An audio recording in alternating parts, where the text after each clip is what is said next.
Hi, everyone. I am Linda Welbrock, the CEO and founder of Leading Women Entrepreneurs and the Force for Change Awards in New Jersey. And we have a very innovative guest with us today. His name is Gary Dahms. He is the president, CEO, and chairman of the board at T&M Associates. Welcome, Gary, and congratulations again on all of your success and hard work that you have done to thrive during this difficult time. Thank you very much, Linda. I'm very happy and proud to be here and honored to be here receiving this award. It's a great honor, not just, and I don't take credit for this, it's a credit to my team at T&M Associates, a phenomenal company, a phenomenal team, and we did thrive through the past year. So thank you very much. Absolutely. So let's start, Gary, with telling everyone exactly what T&M is and what services you provide. So T&M Associates is a privately held consulting engineering and environmental firm headquartered here in New Jersey, but we have approximately 350 employees across 8 states of the country, 3 main regions, headquarters here, and biggest part of our business is in New Jersey, and 2 equally parts in Eastern Pennsylvania and Midwest, headquartered in Columbus, Ohio. We are a full service, diverse engineering firm. We have many core practices: transportation, water resources, site development, environmental, health and safety, and I'll talk a little bit about that later. Electric and automation, mechanical, electrical, plumbing, and project management, construction management. Sounds amazing. Thank you. And we also, I have to say, celebrated our 55th anniversary this year. So we've been in business for 55 years, and the last year was one of the more highlights, to be honest with you.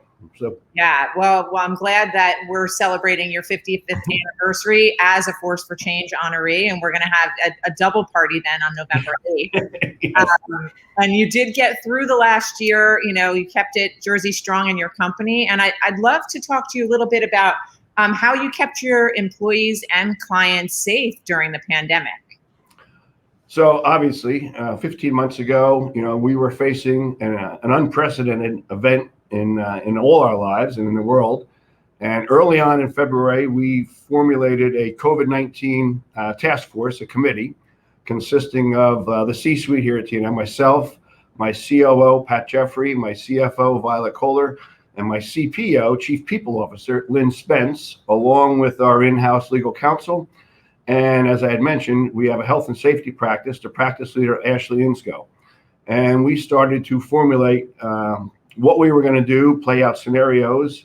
And from that committee on, I'll never forget, March 13th, Friday, March 13th, we decided for the safety and the well-being of our employees to pivot to a work from home model, and sent out an email company-wide saying, please, everybody bring your computer home, and we'll be starting work on Monday from your homes. And to be honest, the advanced preparation of that, advice from Ashley on our health and safety, and our IT department, who really stepped up big time to help make that pivot successful. I have to say, on Monday the 16th, we were back in operation and production, and really had no hiccups or interruptions on any of our client projects, both in the design phase and also in the construction phase. We had a step. Go ahead. No, I'm just going to comment on how amazing it is to hear how quickly people were able to just create a whole new environment within, like you said, 3 days, and use that real entrepreneurial and innovative muscle that it took, especially in that crunch time, to change. Absolutely. And we did prepare for it, but you're right, having that change in 3 days over a weekend, when everything else going on in the world, it was very, very proud of the success we had in doing that. So Gary, why do you think you were so uniquely prepared to survive and continue to thrive? Again, being engineers, we're always doing the what ifs, what can happen, what are the options, and watching what was happening in the world, in the Asia and the Middle East. And then as it came across to the United States, we were as we do in many cases, preparing for the worst, preparing what options do we have, what different scenarios could be played out. And so when we made the decision on the 13th, we were well prepared, from having our IT people be prepared, from equipment to remote VPN and internet issues, and had talked to the managers prior to the broad broadcast to the entire company on what to expect and what to do and how to be best prepared going to work on that following Monday. Yeah, I mean, it's just incredible to have the team around you that could make, again, a success, pave the way for success in the future. So congratulations on that. And I'd love to talk to you about the future, right? We're all sort of, we survived this last, more than a year. What are some of the big things that TNM has planned in the future? So coming out of the pandemic, and I think, again, because of the preparation we did going into it, I'm absolutely convinced we are a stronger company coming out of the pandemic than we were before we went into it. As we were, and the world, not just TNM, the world was moving toward a remote and flexible work schedule for their employees, especially professional service firms, where a lot of the work can be done remotely. And the pandemic proved that to us. I mean, 2020 was a good year for us financially, business-wise. And our team, from the C-suite down through the senior leadership team, the managers, through all the employees, we proved to ourselves that we can work remotely. So as I was saying, we were moving toward that anyway. The pandemic in the real world compressed that migration to the remote workforce from a 3 to 5 year process. I would expect to probably in 3 or 4 months.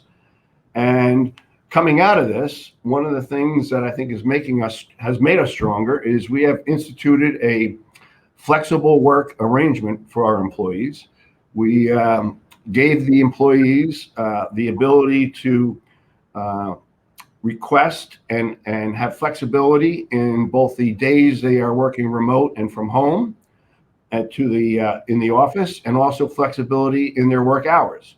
One of the things that came out of this was a better balance between work and life and things that are needed, child care, parent care, whatever it may be at home, and having that ability to balance those two things along with and coordination with our business needs resulted in this flexible work arrangement. And we have initiated it. We're getting ready to roll it out in July on a voluntary basis, and then move to a permanent flexible work arrangement come September after schools are back in session. Gary, I'd be willing to bet that you're going to see a spike in productivity that you could never have imagined, because being a woman who has, really worked for the advancement of women leaders over the past 15 years, I know that work-life balance is extremely important, not only to the mothers, but to the fathers and to the parents. So thank you for being, conscious, compassionate leader. And I know I want to have this interview with you next year to see just how this actually panned out for you. So again, congratulations on all of your success. We cannot wait to celebrate you and your team and your amazing workforce on November 8th as a 2021 Force for Change honoree. And, congratulations, you made it, you survived and thrived. Thank you very much. Look forward to the celebration.